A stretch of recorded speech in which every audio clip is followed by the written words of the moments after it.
Bismillahirrahmanirrahim. Assalamualaikum warahmatullahi wabarakatuh. Alhamdulillahirabbil alamin. Wassalatu wassalamu ala asrafil anbiya'i wal mursalin Sayyidina Muhammadin wa ala alihi wa sahbihi ajma'in. Amma ba'd. Segala puji bagi Allah Subhanahu wa ta'ala yang telah memberikan kita nikmat iman, sehat, dan kesempatan untuk kembali bertemu melalui kesempatan ini. Semoga perjumpaan kita menjadikan catatan sebagai amal ibadah yang tentunya diterima di sisi Allah Subhanahu wa ta'ala. Melalui momen ini, saya berdoa untuk para sahabat semuanya dimanapun Anda berada yang sedang menyimak dan menjumpai video ini. Semoga Allah Subhanahu wa ta'ala senantiasa memberikan kesehatan yang prima, umur yang panjang, rezeki yang berlimpah, dan serta halal, mendapatkan kemudahan dalam segala urusan, serta perlindungan baik di dunia hingga akhirat. Amin amin ya rabbal alamin. Sahabat YouTube yang beriman yang dimuliakan Allah Subhanahu wa ta'ala, ketahuilah bahwa rezeki setiap makhluk telah diatur dan dijamin oleh Allah Subhanahu wa ta'ala. Hal ini sesuai dengan firman-Nya dalam Al-Quran yang menjelaskan bahwa tidak ada makhluk melata di muka bumi ini kecuali Allah yang memberikan segala rezekinya.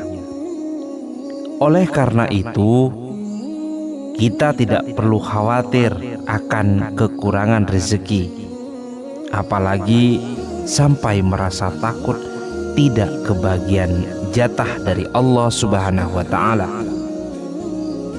Meskipun demikian, rezeki tidak datang begitu saja tanpa kita melakukan yang namanya usaha.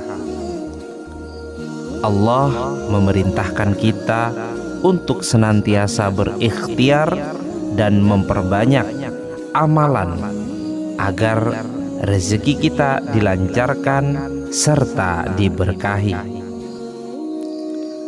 Nah, sahabat YouTube, berikut ini merupakan beberapa amalan sunnah yang bisa kita praktekkan. Namun sebelum itu,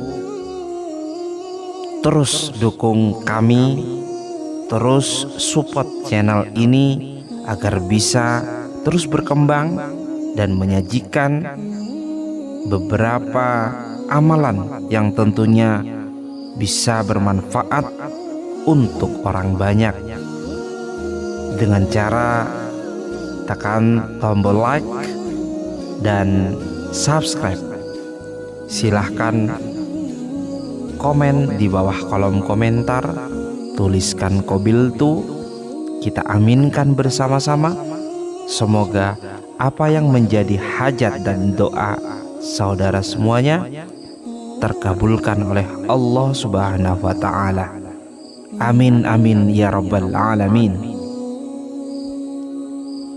Untuk yang pertama, yaitu membaca 2 ayat terakhir dari surah Al-Baqarah.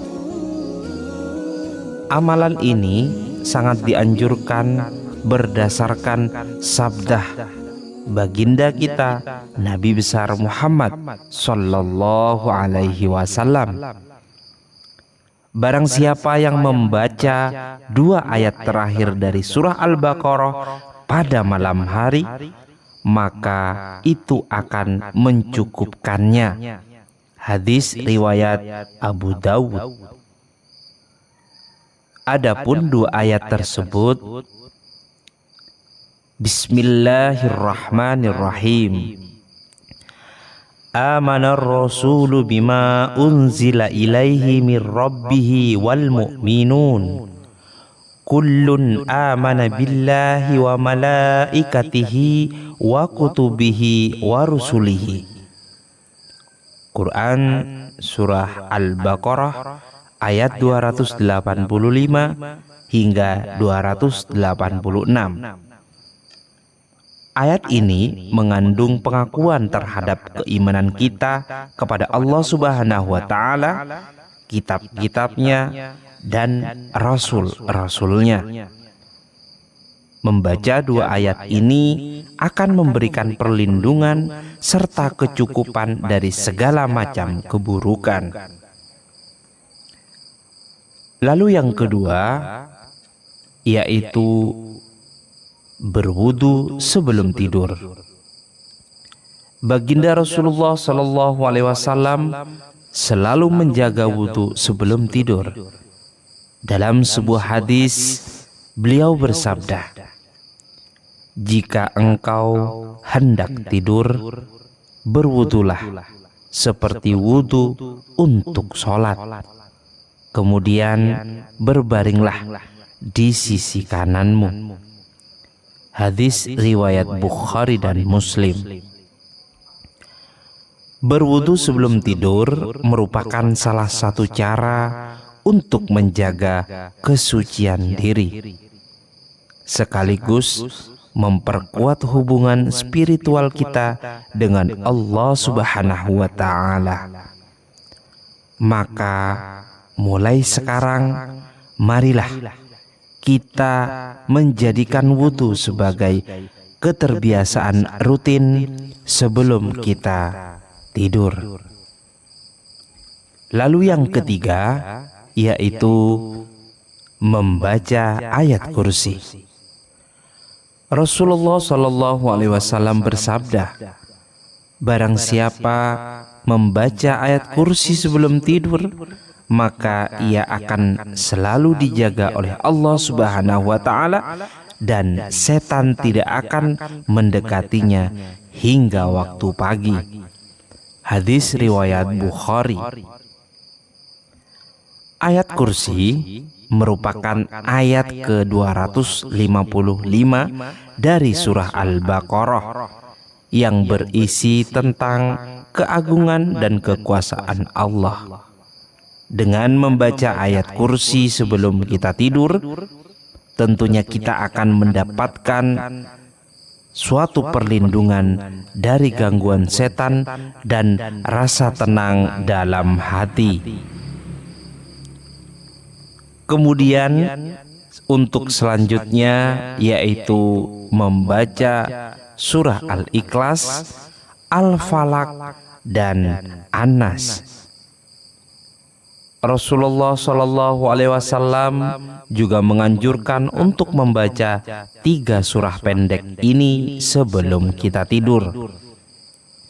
Beliau seringkali melakukannya dengan cara meniup kedua telapak tangan setelah membaca ketiga surah tersebut, lalu mengusapkannya ke seluruh tubuh. Membaca surah Al-Ikhlas, Al-Falaq, dan juga An-Nas merupakan salah satu cara untuk meminta perlindungan dari Allah Subhanahu wa Ta'ala atas segala keburukan, baik yang terlihat maupun yang tidak terlihat. Lalu yang kelima, dianjurkan untuk memperbanyak zikir.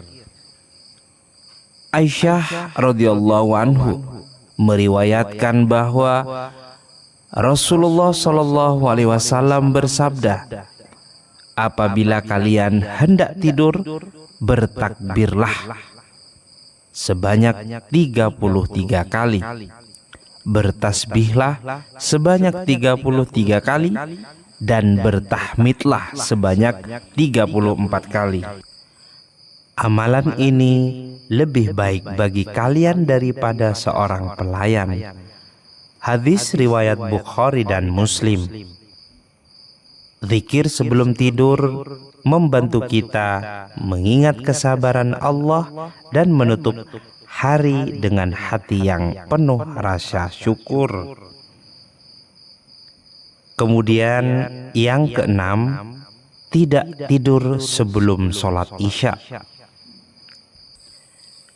Diriwayatkan dari Abu Barzah, Rasulullah SAW tidak suka tidur sebelum melaksanakan sholat Isya, dan beliau juga tidak suka berbincang-bincang panjang setelahnya. Hal ini mengajarkan kepada kita pentingnya menyelesaikan kewajiban sholat terlebih dahulu sebelum kita beristirahat, agar tidak terlewatkan atau terlupakan.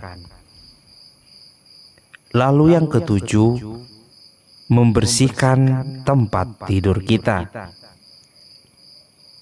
Rasulullah SAW bersabda, jika salah seorang dari kalian hendak tidur, maka hendaklah ia mengibaskan tempat tidurnya dengan sepotong kain sambil mengucapkan Bismillahirrahmanirrahim, karena ia tidak tahu apa yang terjadi setelah ia meninggalkannya.